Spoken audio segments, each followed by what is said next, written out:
Bien, bonjour. On va entamer un nouveau chapitre, une nouvelle notion qu'on appelle la fluctuation d'échantillonnage. On va prendre tout de suite un exemple pour bien comprendre ce que ça signifie. Donc vous avez ici un secteur d'activité où il y a autant d'hommes que de femmes compétents pour remplir les métiers qui s'y rapportent. D'accord. Donc vous avez deux entreprises dans ce secteur d'activité, l'entreprise A et l'entreprise B. Et on veut savoir si ces entreprises A et B ne font pas de discrimination à l'embauche. Alors attention, ça veut dire qu'à chaque fois qu'il y a un emploi qui est créé dans ces entreprises, il y a autant de candidatures hommes ou de candidatures femmes qui sont valables. Et donc pas de discrimination, ça veut dire qu'on choisit au hasard entre un dossier d'un homme et un dossier d'une femme, sans, sans faire attention au sexe. Quand il y a parité, par exemple, il y a discrimination. Parité, par exemple, sur les listes électorales, ça veut dire que si la première personne sur la liste est une femme, la deuxième sera un homme, la troisième sera une femme, la quatrième sera un homme, etc. Donc on discrimine dans le sens où on fait attention au sexe de l'un pour choisir la personne suivante, le sexe de la personne suivante. Donc là, il y a une réelle discrimination, même si c'est une discrimination positive, même si on incite, sur les listes électorales, c'est obligatoire. Là, on dit qu'il n'y a pas de discrimination quand on tire au hasard, soit un homme, soit une femme. Donc les deux structures d'entreprise. Dans l'entreprise A, il y a 14 hommes pour 35 employés, et dans l'entreprise B, il y a 1610 hommes pour 3500 employés. Donc un premier calcul assez rapide consisterait à faire une proportion pour l'entreprise A et pour l'entreprise B pour connaître la proportion des hommes et des femmes dans chacune des entreprises. Donc si on regarde dans l'entreprise A, on voit qu'il y a 40% d'hommes, et dans l'entreprise B, il y a 46% d'hommes. Donc il n'y a pas parité, on est d'accord. Et visiblement dans l'entreprise A, il y a moins d'hommes en proportion que dans l'entreprise B. Donc on peut penser que l'entreprise A respecte moins bien la législation et qu'il y a une discrimination à l'embauche. Cependant, il faut faire attention à ce premier résultat parce que vous avez ce qu'on appelle des effets de structure. Si vous regardez, dans l'entreprise A, il y a 35 employés et dans l'entreprise B, il y a 3500 employés. Donc le nombre joue un rôle. Je prends un exemple. Prenez une pièce de monnaie. Vous lancez 3 fois la pièce. La pièce tombe 3 fois sur pile. Ça n'a rien de choquant en soi. Vous avez quand même 100% des résultats qui sont pile. Si vous lancez 1000 fois la pièce et qu'elle tombe 1000 fois sur pile, vous avez le même pourcentage de pile que lorsque vous avez lancé 3 fois la pièce, mais là vous avez quand même un doute sur le fait que la pièce n'est pas truquée. Vous pouvez même être certain que la pièce est truquée. Donc ici, ces résultats bruts tentent à prouver que l'entreprise B est plus respectueuse de la loi que l'entreprise A, mais attention au nombre d'employés dans chacune des deux entreprises. Donc ce pourcentage-là peut nous donner une indication, mais ne peut pas nous permettre de conclure de façon complète sur la question. S'il y avait le même nombre d'employés, on aurait peut-être une meilleure indication grâce à ce pourcentage, mais là ça suffit pas. Alors l'idée c'est que ce qu'on va faire ici, ce que je vais vous montrer, c'est qu'on va faire une simulation.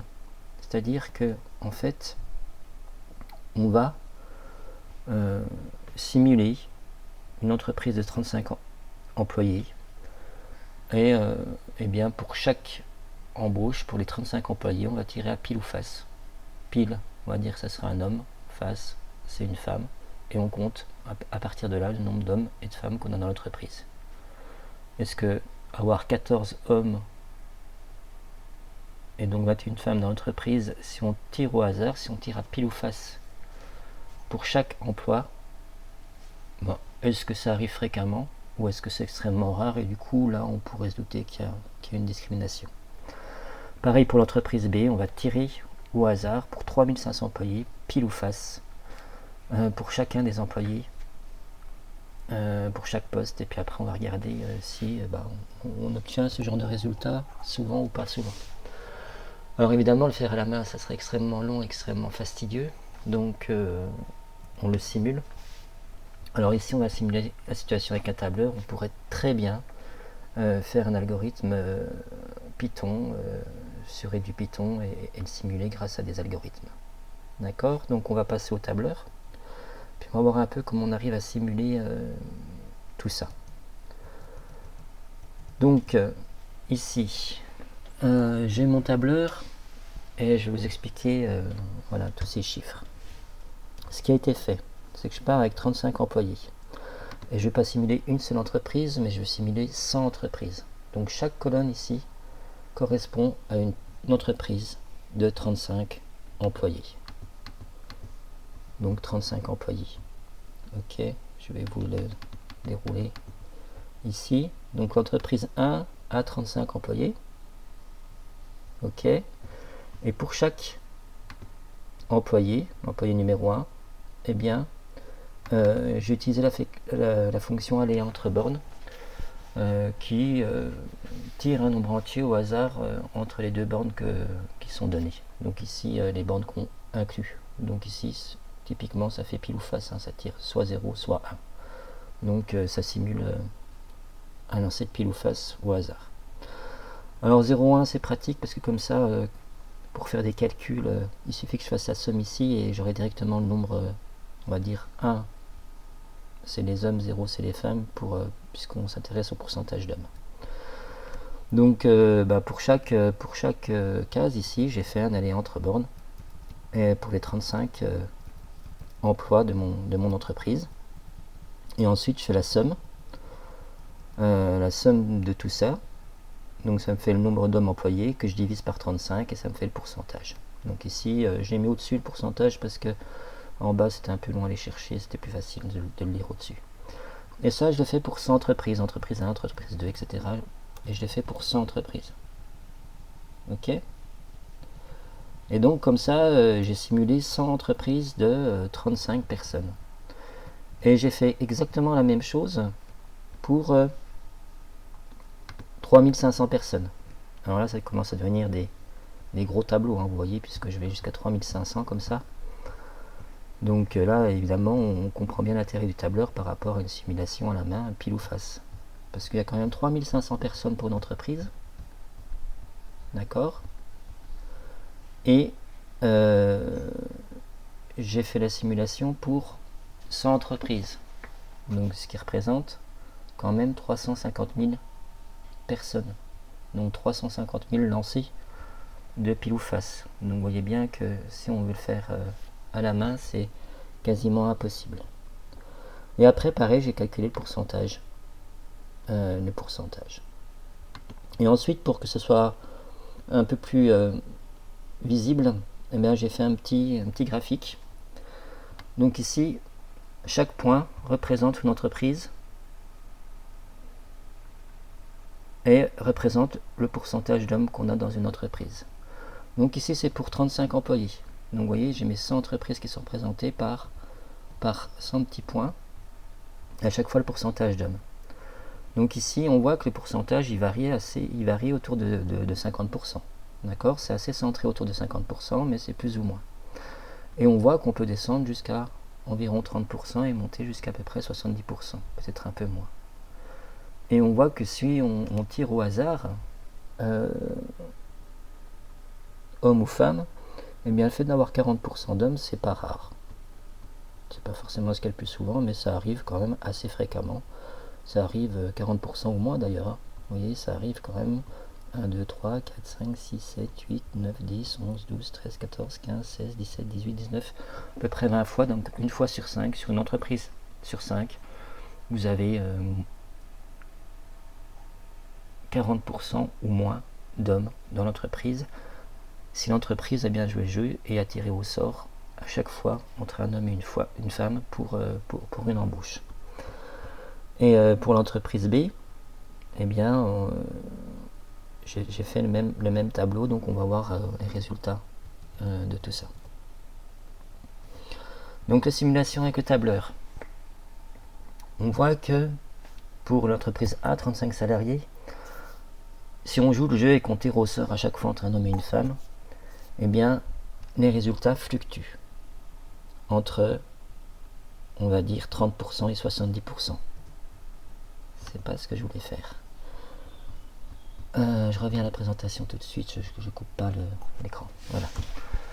Pour donc 35 employés, on a des variations entre 30 et 70%.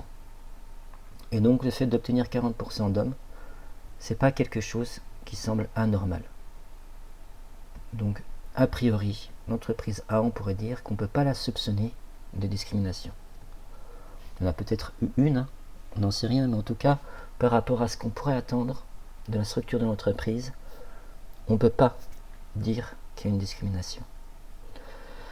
Pour l'entreprise B et 3500 salariés, on retrouve un peu la même structure. Vous voyez, vous avez un nuage de points ici qui est autour de 50%, puisque 50% c'est ce qui est attendu. Mais vous avez aussi une fluctuation. Mais vous voyez que la fluctuation, en fait, elle est beaucoup plus resserrée, même si l'allure est la même, puisqu'on est entre 48% et 52%. Donc en gros, ce qui est attendu pour l'entreprise B, eh bien, c'est quelque chose qui sera centré autour de 50% d'hommes, mais entre 48 et 52%. Donc pour le coup, là, le résultat qu'on avait, qui était de 44%, il me semble, eh bien là, il est hors de cette zone de fluctuation. Donc, ma conclusion, c'est que apparemment ici, l'entreprise B, elle aurait plutôt discriminé à l'embauche. Elle aurait moins joué le jeu que l'entreprise A. Et ça, c'est vraiment l'effet de structure. La fluctuation d'échantillonnage sur un nombre de salariés plus important, 3500, eh bien, la fluctuation est beaucoup moins importante que pour 35 employés. Le fait de tirer au hasard, eh bien, comme ici, il y a 3500 salariés, le pourcentage d'hommes doit être beaucoup plus proche de 50% que pour l'entreprise de 35 salariés. Donc voilà le phénomène. Je reprends tout ça dans le cours qui est écrit. Donc je vous invite à la suite de cette petite vidéo de prendre le cours et de bien lire le cours et ensuite d'entamer sur les exercices.